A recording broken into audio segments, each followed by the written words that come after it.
We will have a short video here to actually introduce our speaker. But for the adults in the audience, the 1980s, many of us scheduled our Sundays around the Cleveland Browns football game to watch him play. To some of our younger guests, I need to tell you that he is arguably the most beloved professional athlete in Cleveland sports history. A legendary hero from the hometown of Boardman and Northeast Ohio, Mr. Bernie Kosar.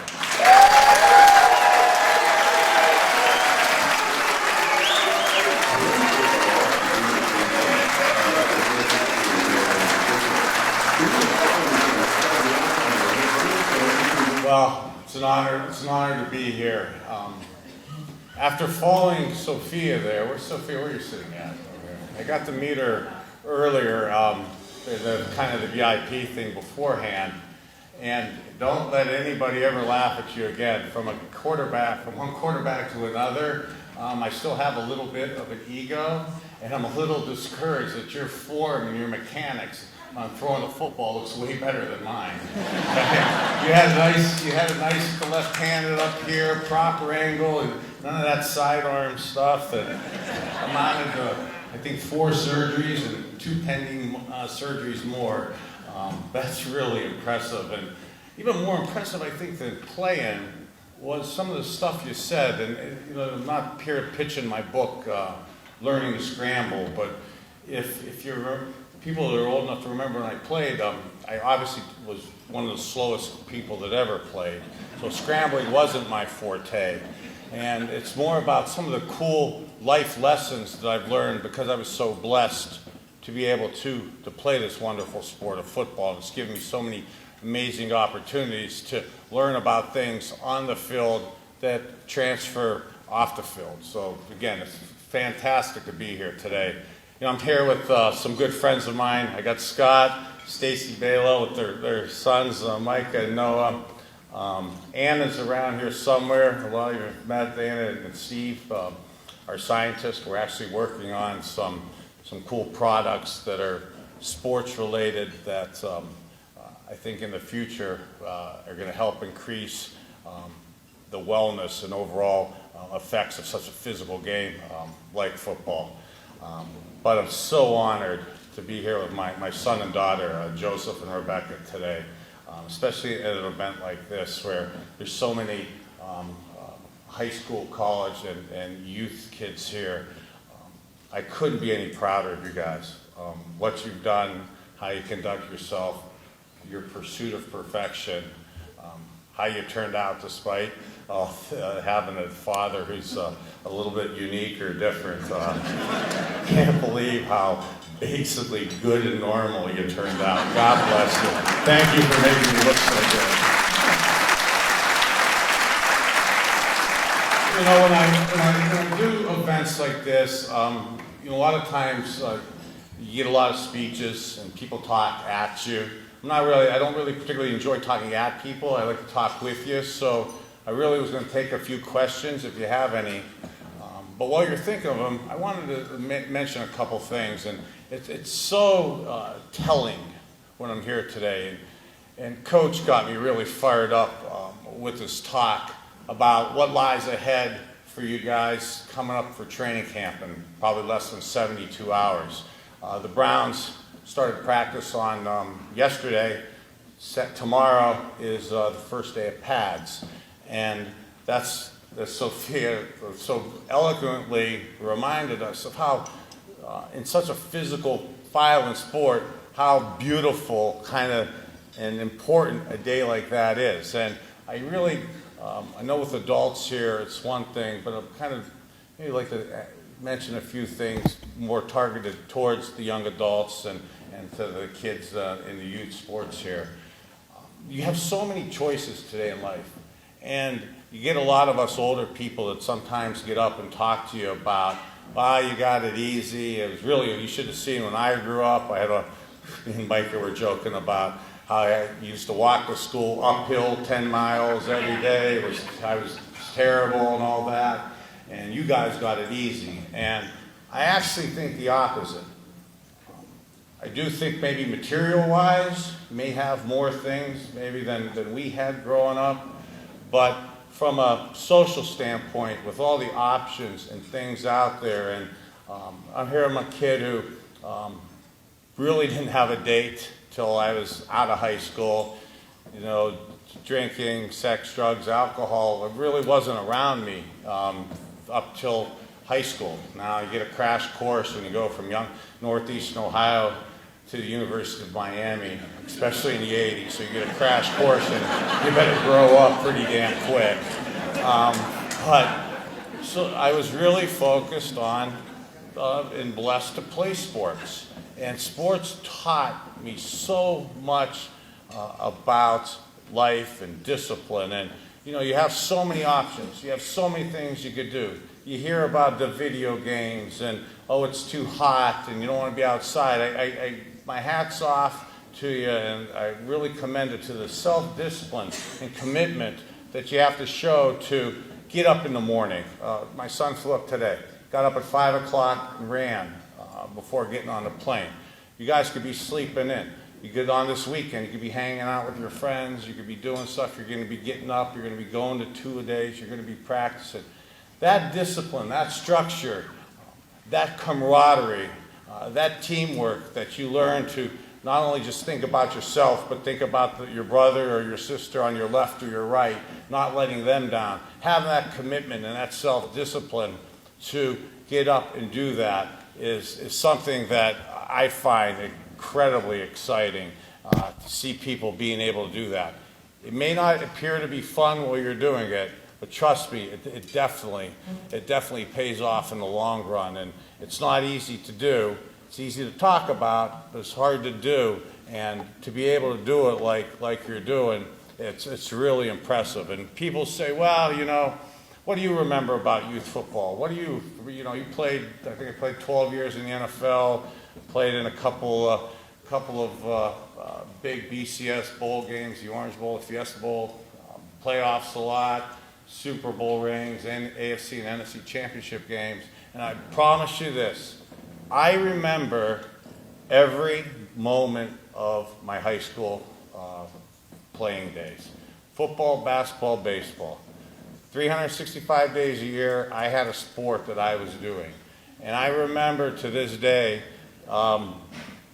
plays that I did in high school. And whether, most of them ended up pretty good, ended up getting scholarships and things like that. But not everything's always perfect in life.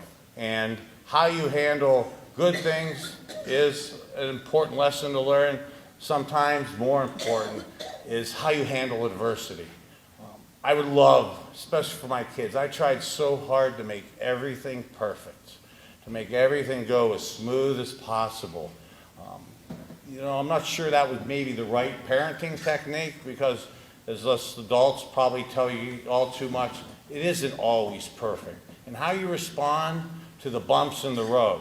I've had way more cool things happen to me than negative, but when the negative things have happened, those are the things that I think have taught me more about who I am and what I'd like to stand for and what I'd like to convey to other people, because adversity is really what weeds out the pretenders, and how you handle yourself. And that cliche of when you get knocked down, get back up, I so strongly believe in. And when you do it, when you accomplish it, and you don't make excuses, I really don't like to blame other people for things that go wrong in my life, even if it's justified. I don't like to look to other people to say, well, if you do this, then I'll be happy. Or if you would have said this, then I would have been happy. Create your own happiness. Create your own breaks. Get up off the ground yourself. Yeah, if somebody helps you out, that's a bonus. But expecting it of yourself to be able to get back up, to get on and keep trying, has been a lesson that I really learned from my young age. And we were talking with Brian here earlier. You do a great job, by the way. Hats off to you guys for this event. In Cleveland, we have a fantastic youth program, but the last couple years, almost 30% drop in participation at the youth level for football. A lot of us know a lot of the reasons why that's happening. And I say to people, you could get hurt walking out of here. You could get hurt riding your bike. To live your life being scared, being afraid of getting hurt, I think you miss out on so many things. And to this day, I remember everything again that I did with my high school games. And you don't want us to be 55 years old looking back and regretting that, man, I wish I wouldn't have maybe missed curfew, or I wish I wouldn't have slept in, or I wish I didn't go to that party because the next day my game didn't really go as planned. You'll have plenty of parties to go to your whole life, trust me. There's a time and a place for everything. And your time now of playing, you'll remember these games for the whole rest of your life. And you'll probably remember them pretty fondly. So put everything into it. Give it your best. If you're going to do something, I have a kind of philosophical philosophy that if you're going to do it your best to compete. And if you give your best and it doesn't work out, you could always look yourself in the mirror and know you tried your best. Man, when you don't try your best, maybe you did something like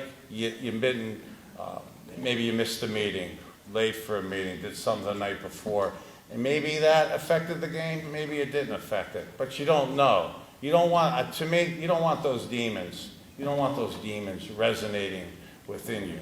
Do the best you can today. Well, a great coach of mine, Howard Snellenberger and Jimmy Johnson, both would probably get fired today for being coaches for the things they used to do to us, okay? But they taught me such a great lesson at 4:30 in the morning while we were running, and they said to me, everybody's worried about history, and again, I love history, and I believe that studying history could teach you to learn experiences, and history left onto itself tends to recreate itself.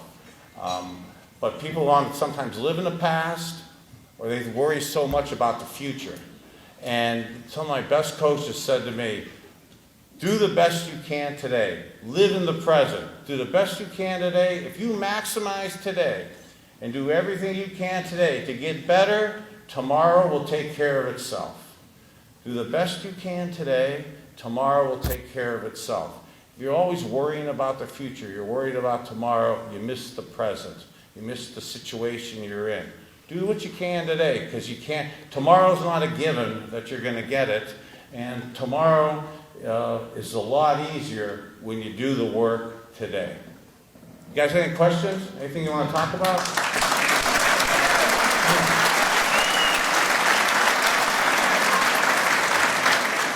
You know, and the other thing I was thinking too is, before as we're getting for our questions here, a lot of people ask me about the Browns. I'm sure that'll be one of the questions.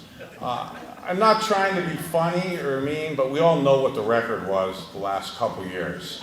And Emily, when she was up here talking about a team that didn't win any games, you know, there's a balance in the professionals, college even, you know, high school probably, you know, winning is almost imperative. But in these youth leagues, with my kids growing up, I coach quite a bit with them. I love going to a lot of youth-oriented events, and that's why I'm pretty familiar with Wadsworth and how you guys do things. And I absolutely love the 7-on-7 programs that's been implemented to get people to participate in things like that, because so many people now aren't participating, aren't doing things, and to be able to do and stay busy and teach and coach and teach that camaraderie, I think is an amazing tribute to the community here and how you handle things. And I love that 19 jersey. My the arena football days, the Gladiators. What do you got? So who's your favorite teammate? That's an excellent question. I get that asked a lot, and what's my favorite game? And my answer is, and it's not trying to hedge the question, I'm so blessed to have played with so many cool games and with so many great teammates that I couldn't possibly name them. You know, to be able to, I spoke with Gary Danielson on the way down here today. Gary was my mentor. He announces on CBS the SEC games now. He was a great 14-year quarterback in the NFL. My first roommate, kind of my mentor, definitely somebody like him. You know, I had the honor of rooming with guys like Jim Kelly, and everybody say a little prayer for him. He's going through some tough times. He was my mentor at the University of Miami, and he was. He's actually the guy, this is sort of a joke, but he was the guy who told me not to wear, him and Gary Danielson told me not to wear a mouthpiece. So he's the reason I don't have any back teeth. You kids always wear the mouthpiece, okay? Football for sure, but volleyball, soccer, it's always lacrosse. It's better to have that. Especially if you own a steakhouse and you want to eat a steak.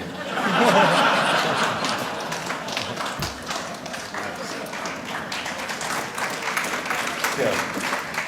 Mr. Philbrook, thanks for being here. Thank you. Please call me Bernie. All right, Bernie. Make me feel older. John and I know fine. I appreciate you being here tonight. So my question to you is, not that it's a bad number, I just want to know why the number 19. Okay, well, I was so far down the depth chart in high school that they didn't give me the real quarterback numbers. So I was number 20 in high school because I was 6th or 7th string as a sophomore. And then I went to down to the U and thought I was going to be like the guy, and I got down there and all of a sudden there was like 6 guys better than me. And Jim Kelly was there, Vinny Testaverde, who ended up winning the Heisman, played 20 years in the league, and actually it was for the younger people here a great life's lesson that I put in my book, Learning to Scramble, was I get down there, I think I'm good, and I think it's dangerous actually to say what I just said, and more dangerous to actually think what I just said, but I was 18 and I thought I was really good. And when, not to give you a religious speech, but when I think I'm good, God always whacks me down 2 levels to bring me back down to reality. So I get there and I'm thinking I'm going to hang out for a little bit, then get to play, and all of a sudden I'm 5th string. Jim Kelly, Mark Richt, who's now the head coach at University of Miami, was 2. Then it was Vinny Testaverde, and he's actually, me and him are the same age. So I'm looking at this guy who's a physical freak in a good way, unless you're competing against him. You know, he's able to bench press 350. He could squat 500 pounds. He ran a 4.75. He threw Sophia like you, beautiful form, you know, like that. And then he got me. I ran a 5.45. I had a $185, almost caved my chest in lifting. And I get out there and I'm throwing basically underhand. After I stopped crying, I really thought that I was never going to play. And here I am.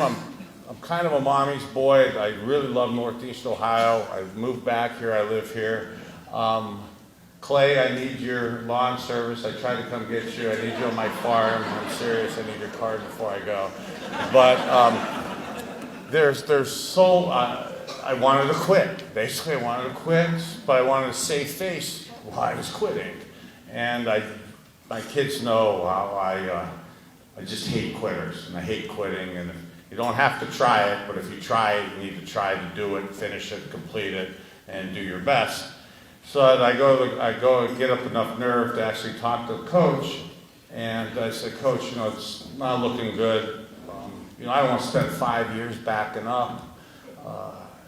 You know, this guy's Vinny's going to be better than me. Jim Kelly's already starting. And I wanted him to say, no, you're the man, you're my guy. But he goes, nah, you're probably right. It doesn't look good for you. That is not the answer you want to hear.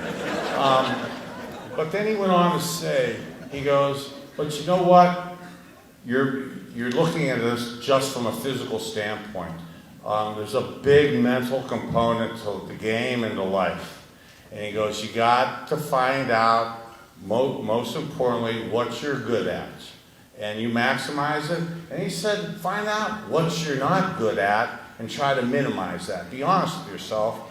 So I was trying to be honest with myself with my lack of strength, lack of speed, and try to make up for it. But I still said, man, he's just saying that because you always want to have extra quarterbacks, extra depth. So he goes, another thing, he goes that the guys who, in adversity or in a challenge, anything in life that's great, tend to be that a lot of other people want that. So if something is out there that is great or exciting or that you want, odds are other people want it. The starting position of quarterback, a great job, a great company, a great family. You know, nothing comes easily, and you have to go for it. That really resonated with me. And he goes, you know, the guys who quit and run from a challenge at 18, they tend to quit and run from a challenge their whole life. He goes, you go home to mommy, she can tell you how mean I am and how bad they treated you, and you'll go home and you can go to another school and probably play. But if you run from a challenge now, when you're young, you'll probably run from a challenge when it comes up the rest of your life. That's so stuck with me. You know, to get up after adversity, but don't run from a challenge. And then he goes, if you do your best and you focus and you go for it and it doesn't work out, you can live with yourself. And I can live with myself if I lose, but I did the best I could. Losing by avoiding the situation, not rising to the challenge, not trying. Don't try, not trying. Boy, that just drives me crazy. And that advice of sticking with it, that persistence of going for it and doing the best, and then let the chips fall where they may, has still stuck with me so much. So for anything I say to the younger people here, keep that in mind. It isn't always going to be easy. But if you do your best and you go for it, even if it doesn't work out, you can look yourself in the mirror and know that you at least tried. And that determination will pay off over time.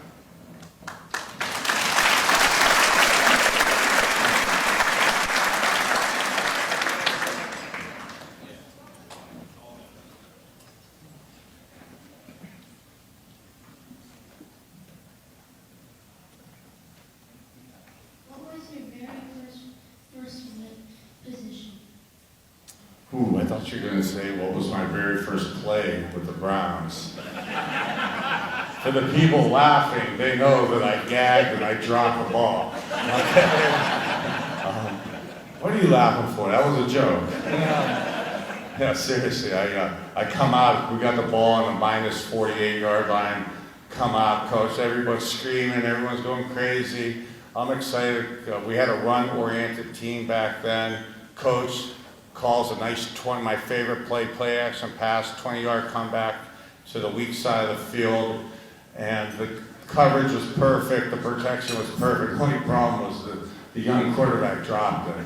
Okay, so then I went from all this cheering to people booing, to then I got to go on the old field to the sidelines. And actually, that video, I don't know if it's the graphics or not, but the video in my introduction, I think that they spray painted my face screen in there, like they used to spray paint the mud fields. And I wouldn't have said that story if I did, after I fumbled, if I didn't complete my next 11 passes. Okay.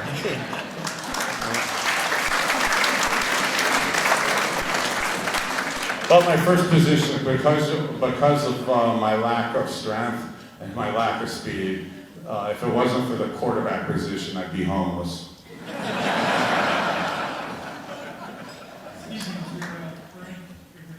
Yeah. Hi. I just wanted to know, how hard was it for you when you worked so hard to trick the system, getting the supplemental grant to not play for the Browns after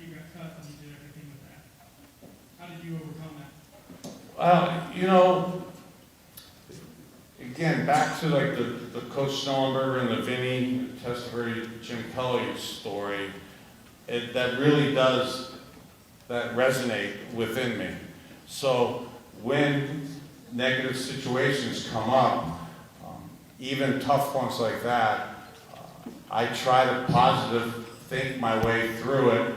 And again, I love my mom, but instead of wanting home to mom to complain, I try to think about what do I have to do to get better. And if I could, again, I don't want to be a preacher, lecture to the younger people here, but human nature tends, I think at times, that if people tell you something you don't want to hear, or they do something to you that you don't want to happen, I think sometimes human nature is to blame that person or get mad at that person first. That's natural. It's natural that it happens. And I've done that at times. I think we all have. But I now try, when that happens to me, to look at it honestly to myself and say, first, to me, is that possibly true? Am I doing that? Am I wrong?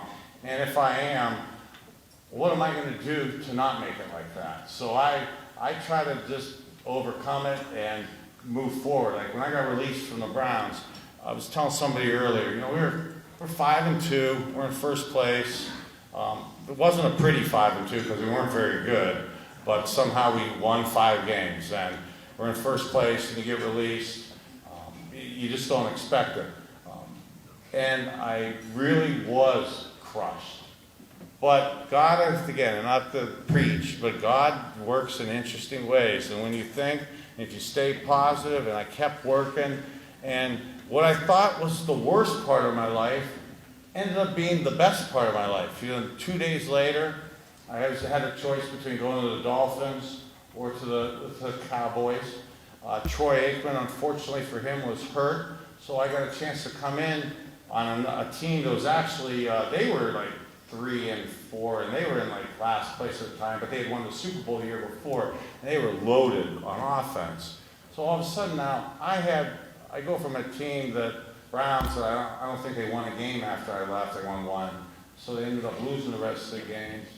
And then I go to a team that's loaded. And I actually didn't even play that good, but the guys were so good around me. And I use this, and I love about football, the quarterback position in particular. We're victims or beneficiaries of the people around us. And they were so good down in Dallas that I got the opportunity to, 1, play good, to get kind of the monkey off my back and win an NFC championship game when Troy got hurt, then get a Super Bowl ring, and then something that out of the blue I never thought about, I didn't have to make that decision when the Browns left. The Browns then left a year later to go to Baltimore. I wouldn't have wanted to do that at that stage of my life, and having 2 kids at the time, Rebecca, you were on the way. I didn't have to be put in a spot to make that decision. So even times when things go wrong, again, staying positive, working through it, trying to keep doing your best, because sometimes the things that appeared to be horrible happening to me turn out to be some of the best life lessons and experiences that I've had, and it's helped me grow. And that lesson in itself I talk about in the book, about what appears to be bad. And if I were to let that get to me, and if I were to let that affect me, and I'd have stayed complaining, stayed blaming people, stayed feeling sorry for myself, which is all just sometimes justifiable, I wouldn't have been able to get and experience some of those great things. So I really, if I could, get some points across, that would be something I think would be really beneficial to a lot of the younger people in here. I see these young men over here with their hands up.